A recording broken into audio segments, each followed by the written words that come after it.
Hola, bienvenidos a la lección 7.2, Indefinite and Negative Words. Sometimes we can refer to these as affirmative words or simply positive and negative words.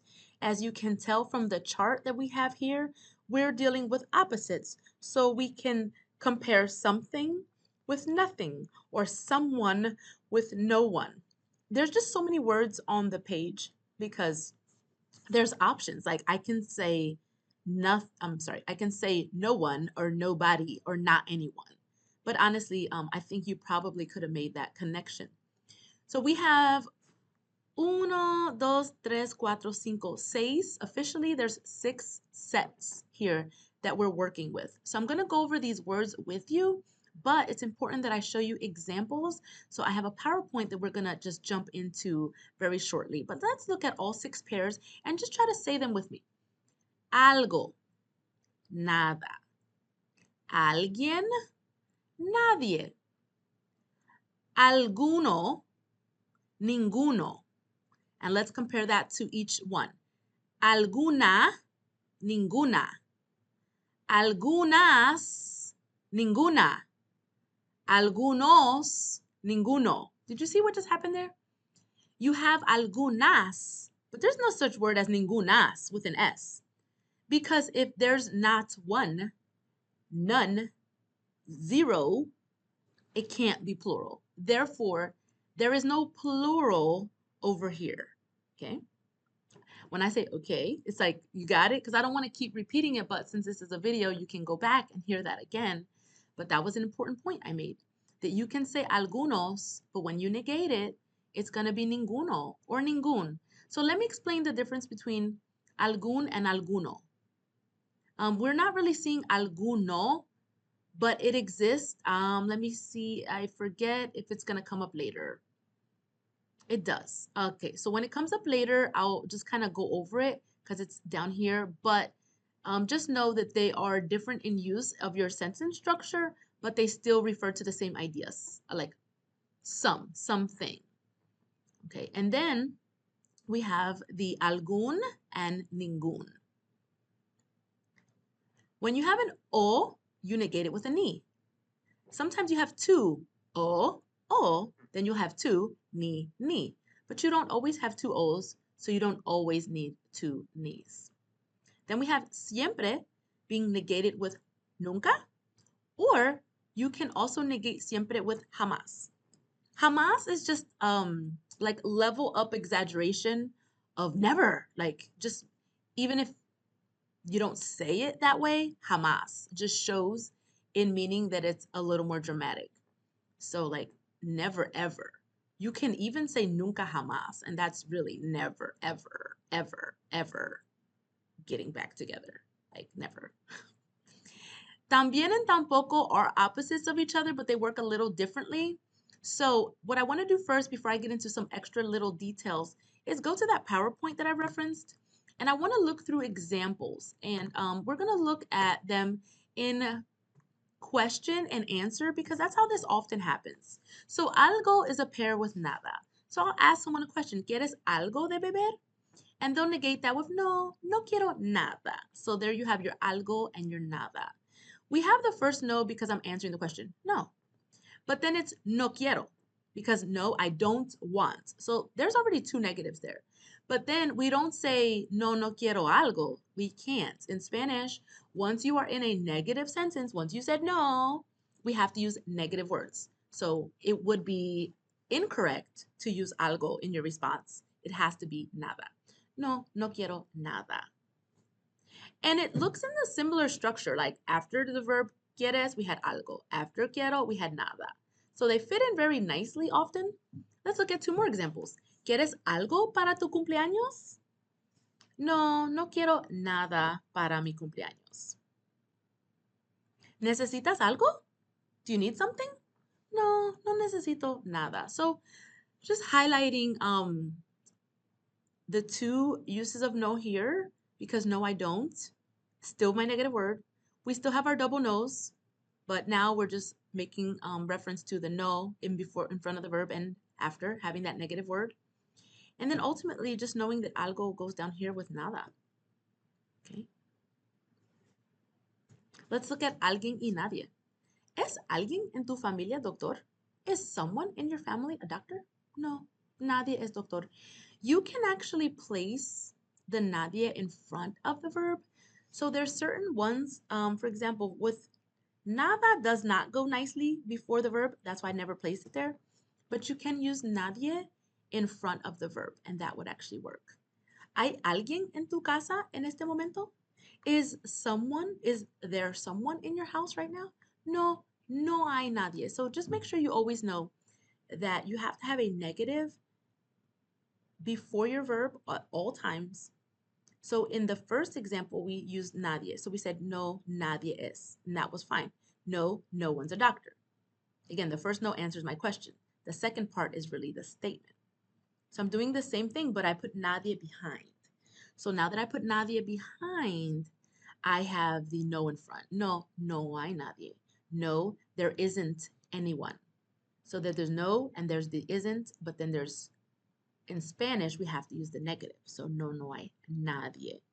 So again, so far we're seeing algo y nada, alguien y nadie.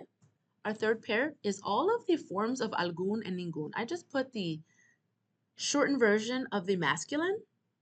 So we're seeing how they work as adjectives. Tienes algún amigo, because that's masculine. I said algún amigo. Later, when we're done this PowerPoint, I'll explain alguno and ninguno with the O's on them, but not right now. No, no tengo ningún amigo latino. Okay, so I negated algún amigo with ningún amigo.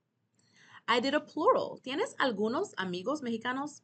No, no tengo ningún amigo mexicano. So algunos amigos becomes ningún amigo. ¿Tienes algunas amigas de Puerto Rico?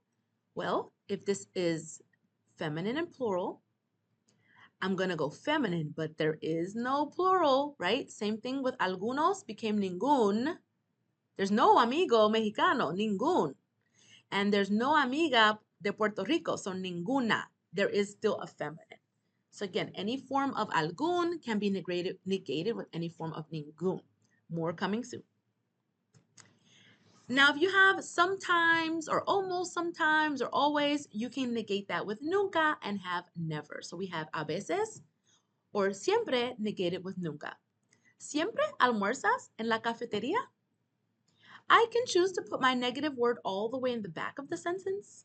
These are adverbs, so they can move around your sentence. No, no almuerzo en la cafetería nunca.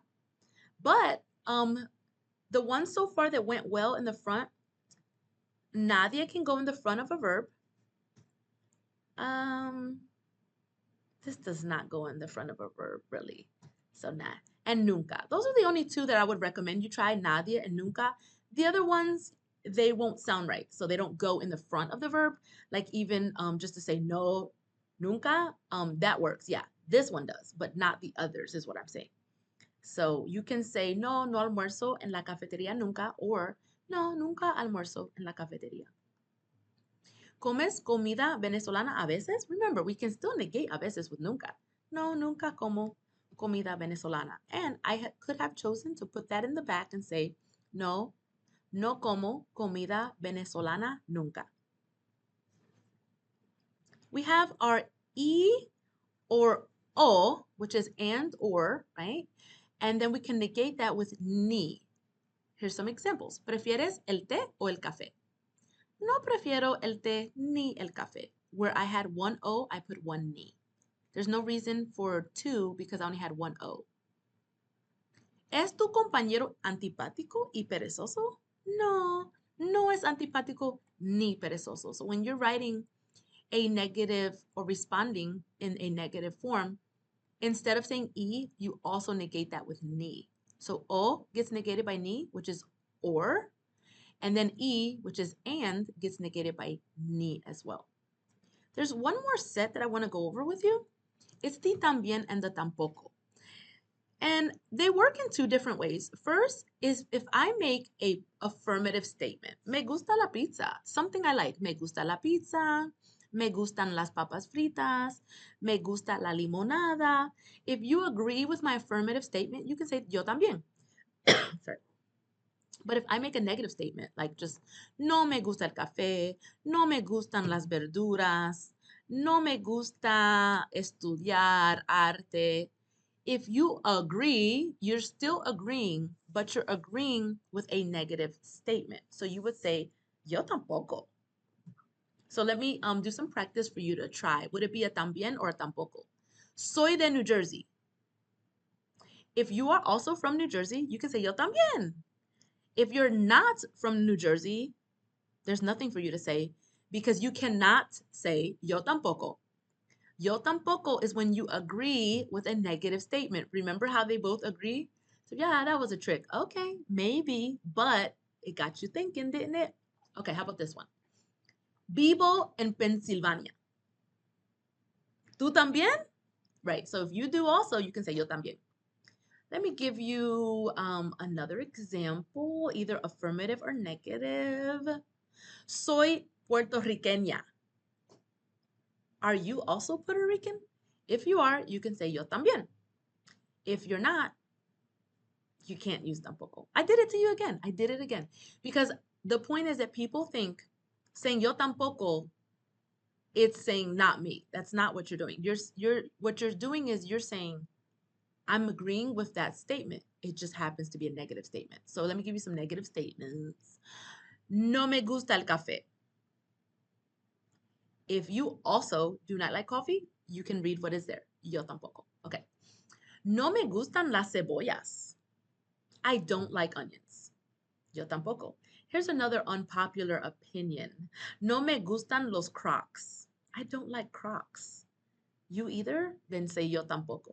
If you're like, oh my goodness, I love Crocs, you cannot say yo también. Remember, también and tampoco are agreeing with those statements. So let's pretend you love Crocs. You live in them.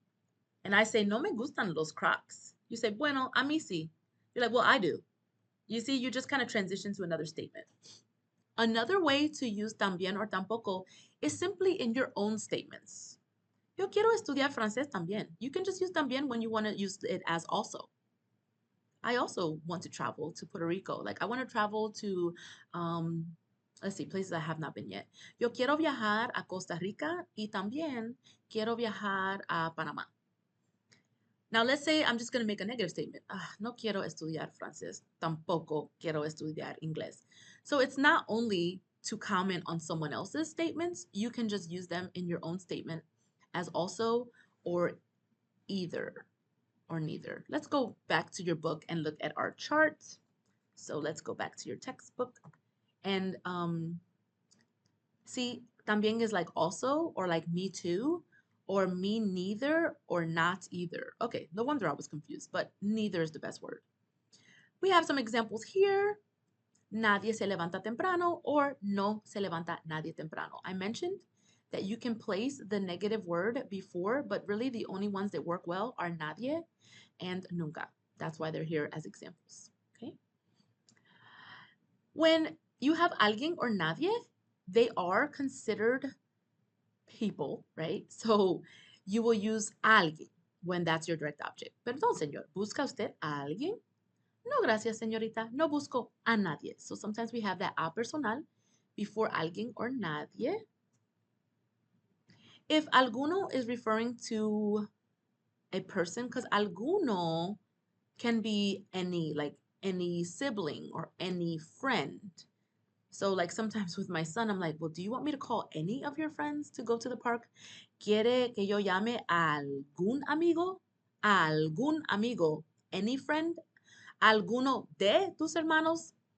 So let's finally address the difference between alguno and, for example, algún. So what happens is kind of simple in a sense. Alguno is used as a pronoun, so you're not going to mention the noun with it. You just use alguno. It can have other words in your sentence, but it won't be right next to a noun. So let me just go over these examples and I'll give you another one. Same with ninguno. Ninguno is like when you want to just say none, but you don't say what that thing was. So for example, like, have you ever had a bad car accident or have you ever been hospitalized? And you're like, ninguno. Like none of those things you just mentioned. And all I said was ninguno.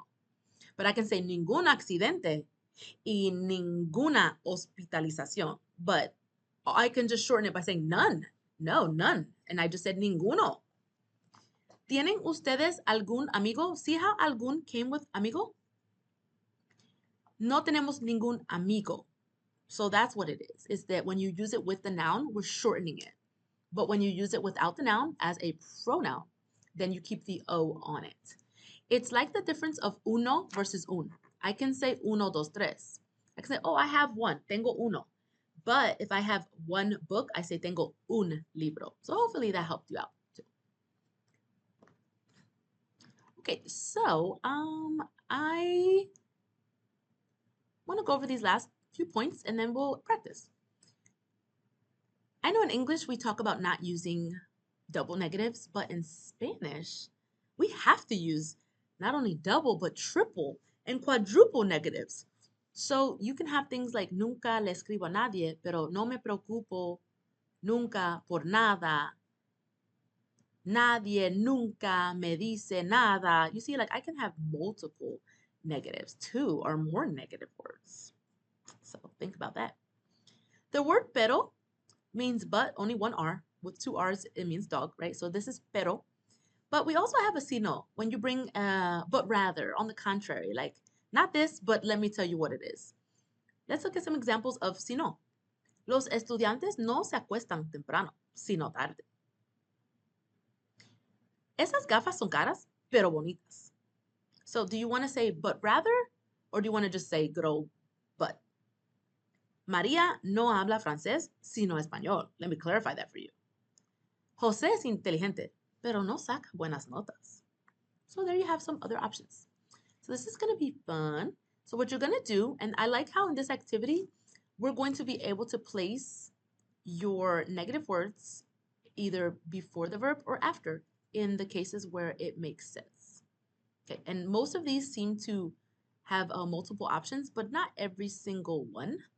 That's why you'll notice that, like, for example, number 4, there's only one line. So that's why I would be cautious outside of this kind of activity to always try to put your negative word in front of the verb because it doesn't always flow nicely. So let's do this one and see in the cases where we do have the option to put it before or after. So go ahead and pause and try this activity, and then I'm going to jump in and show you the answers. Here we go. We have some options. I didn't see that when we clicked in, but we know this so well. You did it so well. You don't need the options, right? So don't forget your pairs. Siempre is negated with nunca. Alguien se ducha. So what's the opposite of alguien? Nadie se ducha. But no se ducha nadie. Ellas van también. Ellas tampoco van. Ellas no van tampoco. Okay, going over the answers with you here. We negate también with tampoco. So she's going also.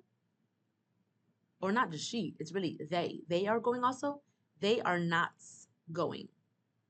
Neither are they. That's the idea here. Or they're not going either. ¿Voy a traer algo? No voy a traer nada.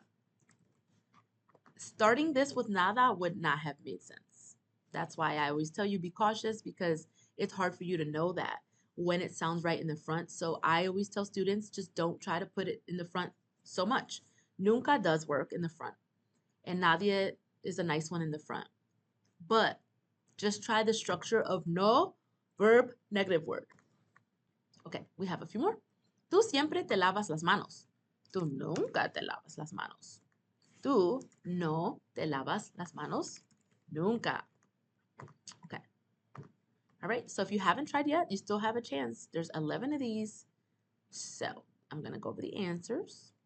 ¿Alguien se pone nervioso? Nadie se pone nervioso. No se pone nervioso nadie. Juan se afeita también. Juan tampoco se afeita. Juan no se afeita tampoco. Okay. Mis amigos viven en una residencia o en una casa. Mis amigos no viven. Now, they're going to have us negate this twice because of the spaces they put.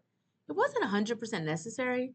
It's not wrong though. So Don't worry. Sometimes students, they kind of get concerned by details that are minor. So whether you had one ni or two doesn't matter as much as you know that O is negated with ni. So mis amigos no viven ni en una casa, ni en una residencia, ni en casa. I could have just lived with that one ni and say mis amigos no viven en una residencia ni en casa. It would have been okay. La profesora hace algo en su escritorio. La profesora no hace nada en su escritorio. Tienen un espejo en su casa. No tienen. So instead of un, you're like, ooh, that was a hard one. What negated un? If they have a mirror, they don't have a mirror. Not one mirror. Not one mirror. No tienen ningún. Sorry, I need my U. Ningún espejo. I am not going to add the O because I have the noun here. So we're going to use ningún with espejo en su casa. Tú y yo vamos al mercado. Hold on. Okay. So what's happening here, I was just so used to putting my no, but it's like saying neither you nor I is going. So, ni tú, ni yo. I would say these are the harder ones, and I'm glad we're doing them together. So now we know. So even though we have one E, the way the sentence structure was created for us, I had to start off with ni. So, ni tú, ni yo, neither you nor I. Algunos niños. Well, how do I negate some kids? Not one kid. Ningún niño. Good job on this one. Let's make sure there's no mistakes. Hey, ¿tú nunca te lavas? Tú siempre te lavas las manos. Tú nunca. Oh, I'm like, what happened? Oh, I just misspelled it. Sorry, because I'm like, I knew that was the word. Don't have me getting embarrassed here in front of my online students. I'm just kidding. Nunca. All right, so let's see what else awaits you. We did this practice. Honestly, they're really most of the practice is going to be on your VHL. Something like this is interesting. Like, do you want to say pero or si no? But I want to give you a chance to, again, go over the lesson with the tutorial, try your VHL practice activities, and then see how you go, how it goes. All right. Bueno, pase buen día. Chao.